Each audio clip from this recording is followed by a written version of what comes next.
जय हिंद दोस्तों, मेरा नाम है झिलमिल और आज हम देख रहे हैं मॉडर्न हिस्ट्री का पोर्टुगेज इन इंडिया। इसी को कंटिन्यू करते हुए आज की वीडियो में हम देखेंगे कि पोर्टुगेज की रिलीजियस पॉलिसीज़ किस तरह की थी इंडिया में और पोर्टुगेज का जो एडमिनिस्ट्रेशन था वो कहाँ से कहाँ तक फैला हुआ था। इंटरेस्टिंगली आपको ये बात जान के बहुत हैरानी होगी कि Portuguese were the first Europeans जो इंडिया में आए थे, लेकिन उन्होंने they were also the last Europeans to leave. उनका टेन्योर बहुत लंबा था क्योंकि उनका जो है बहुत चाणक्य नीति था। They were like very clever. So the Estado Portuguese de India, ये नाम को आप याद रखिए। पोर्टुगेज इंडिया को कहा जाता था Estado Portuguese de India, which is state of the Portuguese India, was in fact a larger element in Indian history than it is given credit for. इस पोर्टुगेज इंडिया ने इंडियन हिस्ट्री में काफ़ी बड़ा role play किया है। बहुत सारी policies रची गई हैं, बहुत सारे जो वार्स होते थे, वार्स के बैकअप माइंड जो है वो कहीं ना कहीं पोर्टुगेज थे। तो इस पोर्टुगेज इंडिया का जो है वो कहीं ना कहीं बहुत ज़्यादा बड़ा रोल है और उस रोल को सही तरह से डिफ़ाइन नहीं किया गया है, मतलब इतना क्रेडिट नहीं किया गया है हमारे हिस्ट्रीज़ में। So many of the coastal parts of India had come under Portuguese power within 50 years of Vasco da Gama's arrival. That's indeed a huge milestone. ठीक है, ये आप देख सकते हो, ये जो मैप है यहाँ पे जो कोस्टल पार्ट्स है ये आप देख रहे हो, this is Portuguese India. Most of the coastal parts were under the Portuguese rule and within a very limited period of time. 50 साल क्या ही होता है, 50 साल में एक कंपनी नहीं खरीद किया जा सकता आज के टाइम पे, मतलब बड़ा नहीं किया जा सकता। 50 साल में इज़ नॉट इनफ, जनरेशन्स लग जाती है और यहाँ पे उन्होंने पूरा कोस्टल एरियाज़ पे डोमिनेट किया था। ठीक है, which is a very big achievement for the Portuguese. The Portuguese had occupied some 60 miles of coast around Goa on the west coast from Mumbai to Daman and Diu to the approaches of Gujarat. They controlled a narrow tract with 4 important ports and hundreds of towns and villages. In the south, they had under them a chain of seaport fortresses and trading points like Mangalore, Kinnaur, Cochin and Calicut. This is important again, आप लोग note down कीजिएगा कि Portuguese के सी ports किधर किधर थे। ये आपको प्रीलिम्स में क्वेश्चंस के आ सकता है येस और नो में, तो आप इन सी पोर्ट्स को याद रखिएगा। तो इस स्लाइड में 2 इंपॉर्टेंट क्वेश्चंस प्रीलिम्स के अपने को निकल के आए। फर्स्ट इज पोर्टुगेज इंडिया का नाम क्या था and second is sea ports क्या क्या थे। Sea ports are that trading और सी पोर्ट्स, जो ट्रेडिंग पोर्ट्स थे पोर्टुगेज के, that are Mangalore, Cannanore, Cochin and Calicut. This is the map of Portuguese India. आप लोग गूगल पे सर्च करके इसको डाउनलोड करके इस मैपिंग करना सीख लीजिए, मतलब देख लीजिए एक बारी, तो you will find it more useful. And although their power in Malabar was not consolidated, it was enough to ensure influence to control over the local rulers who had the spice growing land. Malabar जो था, it was a hub of the spices. Spices की trading से जो है Portuguese को बहुत ज़्यादा profit होता था, लेकिन मलाबर में उनका जो कंट्रोल था पूरी तरह से वो मलाबर कोस्ट को जो है वो डोमिनेट नहीं कर पाए थे। लेकिन फिर भी उन्होंने हार नहीं मानी थी, उन्होंने उनके लोकल रूलर्स के साथ क्या बोलते हैं उसको, सेटलमेंट कर लिया और बोला कि भाई देखो, हमको ट्रेडिंग करने दो, हमको ये करने दो, हम तुमको बेनिफिट में कुछ ना कुछ दे देंगे। तो उनके साथ भी सेटिंग कर ली उन्होंने।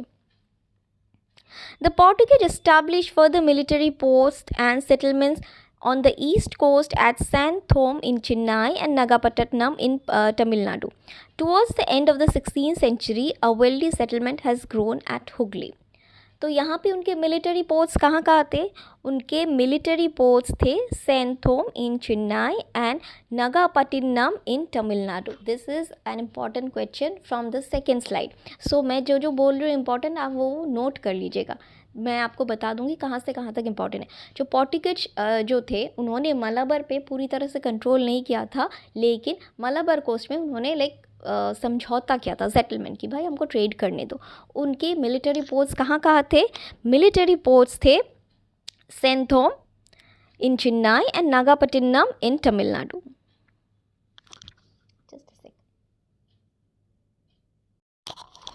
पोर्टुगेज की एक बहुत कुमोलिका टाइप एटीट्यूड थी। जैसे आप लोग टीवी सीरियल्स पे भैम देखते हो ना कि हाँ लगा देती है आग, वैसा पोर्टुगेज का नेचर था कि भाई हम तुम्हारे पीछे हैं, आग लगा देते हैं, पूरे दो रूलर्स के बीच में झगड़ा करवा देते, आग लगा देते और बेनिफिट लेके चले जाते। लाइक टीवी सीरियल्स में वैम्प होती है ना, वैसे ही टाइप की नेचर थे उनका। तो they were always behind the wars between the Deccans and Vijayanagars, be the Vijayanagar और द मुगल्स। जो दो रूलर्स के बीच, दो किंगडम्स के बीच अगर वार होती थी ना, तो कुमोलिका का रोल प्ले करते थे ये पोर्टुगेज। आग लगाते थे, जाओ जाओ हम तुम्हारे साथ हैं, हमारी पार्टी तुम्हारे साथ है, हमारी फौज तुम्हारे साथ है, जाओ भेद के आओ। तो दोनों में से दोनों मार काट जाते थे रूलर्स, और फायदा किसको होता था? पोर्टुगेज को। दे आर वेरी चतुर बुद्धि। So the Portuguese always has a role to play in the successive battles of the balance of power between Vijayanagar and the Deccan Sultanates, between the Deccans and the Mughals, and the Mughals and the Marathas. Interestingly, the Portuguese, the first Europeans to come to India, were also the last to leave the land. In the 1961, before the government of India recaptured Goa, Daman and Diu from them. This line has been come by mistake, so ignore this line guys. In 1961 वाला, this is of no use. So यहाँ पे कहना ये चाहते थे कि Portuguese जो है वो डायरेक्टली किसी वार में इन्वॉल्व नहीं होते थे, वो बस पुश करते रहते थे रूलर्स को, पोक करते रहते थे कि दोनों लड़ काट के मर जाए और बेनिफिट उनको हो जाए। ठीक है,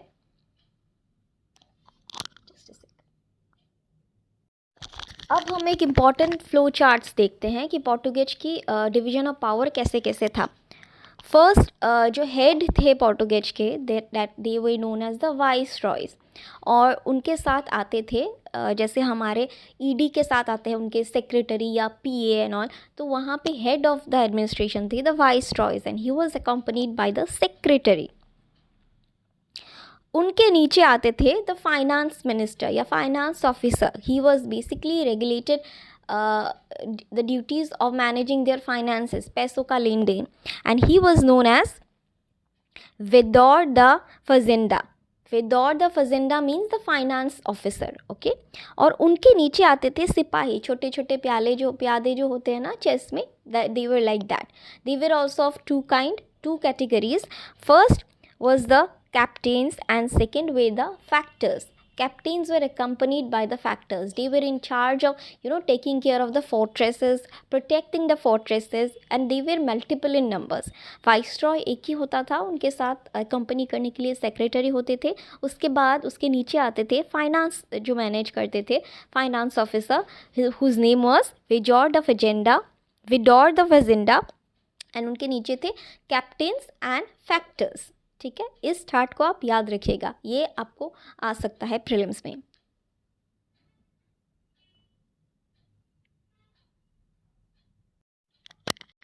So the head of the administration was the viceroy, who served for 3 years term with his secretary and in later a council.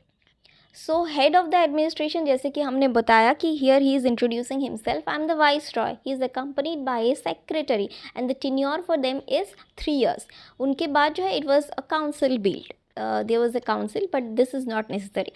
viceroy and secretary जो है ये दोनों आप याद रखिएगा। उसके बाद next in importance came the Vidor the Fazenda, responsible for revenue and the cargoes and dispatch of fleets.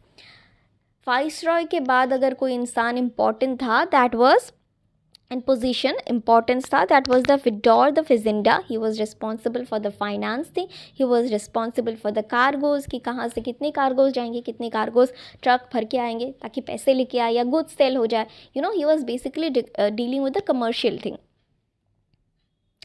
So fortresses from Africa to China were under captains assisted by factors whose power was increased by the difficulties of communication and was too often used for personal ends. जैसे कि छोटे छोटे सिपाही होते हैं ना, chess में भी प्यादे होते हैं ना, उनको आगे कर दिया जाता है पहले कि भाई तुम मरो। तो these were like this, captains and factors, okay? अब हम बात करेंगे what was the religious policies of the Portuguese. Portuguese starting से ही इंडिया में आना चाहते थे ताकि वो क्रिश्चियनिटी को बढ़ावा दे सके, सब लोगों को क्रिश्चियनिटी में कन्वर्ट कर सके। They had very much grudges to the Moors. Moors are a type of Muslim community. और Portuguese और Moors के बीच में 36 का आंकड़ा था. They were bitter enemies. जब पोर्टुगेज इंडिया में आए they were very harsh towards the Muslim, but Hindus की तरफ उनका थोड़ा सा सॉफ्ट कॉर्नर था इनिशियली. लेकिन जैसे जैसे उनका टाइम ग्रीव अप एंड जैसे जैसे उनका थोड़ा सा डोमिनेशन ग्रीव अप हुआ, they started prosecuting the Hindus also. उनको हिंदू मुस्लिम कोई नहीं समझ में आता था, उनको सिर्फ सबको क्रिश्चियन बनाना था. They were like very harsh on both the communities, the Hindus and the Muslim. लेकिन initially they had a soft corner, they were soft towards the Hindus. They only had differences with the Muslims. The Moors were the bitter enemies of the Portuguese in North Africa. So were the Arab. Arriving in the east, the Portuguese brought with them the same zeal to promote Christianity and the wish to persecute all Muslims. जैसे कि मैंने कहा, वो इसी wish से आए थे कि सबको क्रिश्चियन में कन्वर्ट कर सके एंड मुस्लिम्स या अरब्स को पनिश कर सके, उनको मिटा सके. Intolerant toward the Muslims, the Portuguese were initially quite tolerant toward the Hindus. However, over time, after the introduction of the Inquisition in Goa, there was a change and Hindus were also persecuted. But in spite of the intolerant behavior, the Jesuits made a good impression at the court of Akbar, mainly due to the Mughal emperor's interest in question of theology. जब आप अकबर को पढ़ोगे ना, अकबरनामा पढ़ोगे तो आपको पता चलेगा अकबर को रिलीजियस लिटरेचर्स में बहुत इंटरेस्ट था, उनको क्रिश्चियनिटी में, थियोलॉजी में बहुत ज़्यादा इंटरेस्ट था. In spite of being the fact कि जो पोर्टुगीज थे दे मिसट्रीटेड द मुस्लिम्स, अकबर के कोर्ट में वो हमेशा वेलकम थे, क्योंकि अकबर वॉज कीन to learn the theologies of the theologies. He was a ardent believer of Christianity also. He loved studying he loved studying religions, different types of religions. उनको पढ़ना, research करना, मानना बहुत अच्छा लगता था. जब आप अकबर, या फिर एक सीरियल आता था जोधा अकबर करके, आप वो भी देख सकते थे, हमारे टाइम पे आता था वो, अभी पता नहीं आता है, अभी नहीं. तो वहाँ पे दिखाया जाता था कि अकबर का इंटरेस्ट जो है वो काफ़ी ज़्यादा चीज़ों में थी, काफ़ी सारे religion, it was not limited to only Muslim. तो अकबर की कोर्ट में जो है वो जो जेसुइट्स थे वो हमेशा वेलकम थे. उन्होंने इनफैक्ट बुलाया था 2 जेसुइट्स फादर को, ताकि वो जान सके उनके बारे में, क्रिश्चियनिटी के बारे में इन डेप्थ नॉलेज गेन कर सके.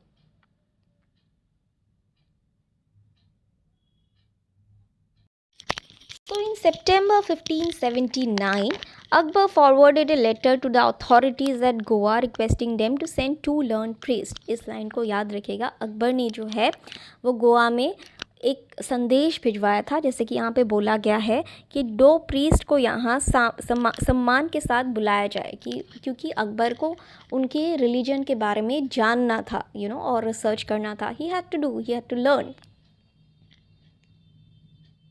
और जैसे ही अकबर का बुलावा आया गोवा में, द पोर्टुगेज वे लाइक, हाँ अब तो अच्छा मौका है, एम्पियर ने हमें खुद बुलाया है, this is a great chance to convert the empire himself into Christianity. अगर एम्पियर ही क्रिश्चियन बन जाएगा तो बाकी तो ऑटोमेटिकली बन जाएंगे. तो पोर्टुगेज वर वेरी हैप्पी कि भाई हमको तो अभी एक चांस मिला है, हम एम्पियर को ही क्रिश्चियन बना देंगे. So the church authorities in Goa eagerly accepted the invitation, seeing that it is a chance to convert the emperor to Christianity, with him his court and the people. जैसे कि मैंने कहा, जैसे ही church authorities को ये invitation मिला अकबर की तरफ से, they were like, अरे ये तो गोल्डन चांस है, अब तो अकबर को भी हम क्रिश्चियन बनाते हैं. So Jesuit fathers Rodolfo Equaviva and Antonio Monserrate were selected for the purpose. When they reached Fatehpur Sikri on February 28, 1580, they were received with honor. तो ये लाइन इम्पॉर्टेंट है कि सबसे पहले कौन अकबर के कोर्ट में गया था. They were 2 Jesuit fathers whose name was Rodolfo Equaviva and Antonio Monserrate. इन दोनों नामों को आप नोट कर लीजिए कि कौन अकबर की कोर्ट में गया था during the reign of Portuguese. They were 2 Jesuit fathers, again I am repeating, Rodolfo Acquaviva and Antonio Monserrate. Akbar को वो अपने धर्म में कन्वर्ट करना चाहते थे, लेकिन उन्हें पता नहीं था कि अकबर यहाँ पे जैसे ही बोल रहे हैं कि मतलब ये उन्होंने सोचा था, बोला नहीं था कि तुम जिस स्कूल में पढ़ रहे हो ना बेटा, हम उसके प्रिंसिपल रह चुके हैं तो अकबर तो भाई कन्वर्ट नहीं हुए। तो इस तरह से 3 मिशंस गए थे। This was the first mission जहाँ पे 2 प्रीस्ट गए थे, Jesuit fathers, whose name was Rudolfo Acquaviva and Antonio Monserrate. इसी तरह से 3 मिशंस गए थे अकबर के कोर्ट में जब अकबर का बुलावा आया था, ठीक है। लेकिन वो अकबर को क्रिश्चियनिटी में कन्वर्ट नहीं कर पाए थे। यहाँ पे ये क्वेश्चन आ सकता है प्रीलिम्स में कि अकबर के कोर्ट में कितने मिशंस गए थे। The answer is 3। So Equiviva and Montserrat went back in 1583, belying the hope the Portuguese entertained Akbar's conversion to the Christian faith. The second mission called by Akbar in 1590 also ended on a similar note in 1592. The third mission, again invited by Akbar, arrived in 1595 at Lahore, where the court was residing and continued as a sort of permanent institution, thereby extending its influence on secular politics. तो यहाँ पे जब third mission आया था ना, तब ये जो चर्च अथॉरिटीज़ थे, दे थॉट कि हाँ प्रजा, राजा तो नहीं कन्वर्ट कर सके, लेकिन हम इनके पॉलिटिक्स में इंटरफेयर कर सकते हैं, और राजा नहीं तो प्रजा सही, कुछ को something is better than nothing ना, तो कुछ लोगों को तो कन्वर्ट कर ले। तो they thought of interfering in the state politics, because Akbar ने उनको तीनों बार ही पूरे सम्मान के साथ बुलाया था, ठीक है। यहाँ पे प्रीलिम्स के लिए क्वेश्चन आएंगे कि अकबर की कोर्ट में कितने मिशंस आए थे, चर्च पोर्टुगेज मिशंस या चर्च मिशंस आए थे। दे वे 3 मिशंस। उनका उद्देश्य क्या था? अकबर को कन्वर्ट करने का, जो कि नहीं हो पाया। अकबर के बाद आते हैं उनके बेटे सलीम या प्रिंस सलीम या जहांगीर। जैसे कि आपको पता है कि जहांगीर जो है वो काफ़ी ज़्यादा ऐश परस्ती में रहते थे। जब आप जहांगीर के बारे में पढ़ेंगे तो आपको पता लगेगा ही lived a life of luxury. तो ही वॉज लाइक इतना पोर्टुगेज के इतने नखरे हम नहीं सहेंगे, जो भी उनको इतने राइट्स दिया हुआ, इतनी लिबर्टी दी हुई, बंद करो, ये सब बंद करो। फिर क्या हुआ कि उनको एक तरह से सेल्फ रियलाइजेशन हुआ। यहाँ पे जैसे दिखाया हुआ है, कुछ टाइम बाद उनको सेल्फ रियलाइजेशन हुआ कि भाई मेरे पापा ने ये प्रॉमिस किया था मैं कि पोर्टुगेज को लिबर्टी मिलेगी, उनको उनके राइट्स मिलेंगे, उनको थोड़ी जगह मिलेगी, पैसे मिलेंगे, तो मैं ऐसे बंद कर दूंगा तो मेरी पापा की आत्मा को कितना बुरा लगेगा। तो he got a self realization and he resume those rights, those liberties जो उनके पापा ने रखा था। So Prince Salim, on ascending the throne as Jahangir, assuaged the Muslim by neglecting the Jesuit father. तो इनिशियली उन्होंने कहा हम नहीं बर्दाश्त करेंगे, इतने नखरे भाड़ में जाओ, बट उनको सेल्फ रियलाइजेशन हुआ and then he was like okay okay okay will take that, क्योंकि मेरे पापा ने किया था, so I will have to do this. However, his temporary estrangement from the Jesuits ended, and in 1606 he renewed his favors to them. The elegant and spacious church at Lahore was allowed to be retained by them along with the collegium or the priest residence. In 1608, a number of baptisms were carried out in Agra, the priest publicly acting with as much liberty as in Portugal. जैसे कि मैंने कहा, जहांगीर ने अपने पापा के उसूलों को, अपने पापा के वैल्यूज़ को, अपने प्रोमिसेस को कैरी फॉरवर्ड किया, एंड उनको जो चर्च अथॉरिटीज़ थी उनको जो बैप्टिस्ट अथॉरिटीज़ थी उनको वही लिबर्टी थी जो उनको पोर्टुगेज में मिलती थी, सम्मान और ऑनर उनको दिया। लेकिन फिर क्या, उनके नखरे बढ़ गए। किसी को बोलते हैं ना, बंदर को अदरक हजम नहीं होता, बंदर क्या जाने अदरक का स्वाद। तो दिस वाज समथिंग। तो वहाँ की लोकल जो प्रजा थी उन्होंने जहांगीर को कंप्लेन करना स्टार्ट कर दिया, भाई ये तो सर पे चढ़ रहे हैं हमारे, आपने क्या लिबर्टी दे दिया। तो राजा अपनी प्रजा की सुनेंगे ना कि फॉरेनर्स की। तो राजा को आ गया गुस्सा। तो राजा ने he was offended in the later part towards this Portuguese. Arrogant actions on the part of the Portuguese viceroys created a rift with the Mughal emperor. जैसे कि मैंने कहा, later parts में द पोर्टुगेज वाइसरॉय जो है वो अपना नखरा एटीट्यूड और बढ़ाने लगे। उनकी जो नखरे की सीमा ही वो पार होगी। तो मुग़ल एम्पायर को चढ़ गया गुस्सा कि भाई तुमको तो थोड़ा सा दिया, तुम क्या इतना ऊपर चढ़ गए। तो दोनों में जो है रिफ्ट होना स्टार्ट हो गया था। अब नेक्स्ट वीडियो में हम देखेंगे कि किस तरह से पोर्टुगेज का डिक्लाइन हुआ। ठीक है, सो ये हमारे वीडियो का एंड। आज के लिए बस इतना ही, कल फिर मिलेंगे कुछ नए लेक्चर्स के साथ। Thank you.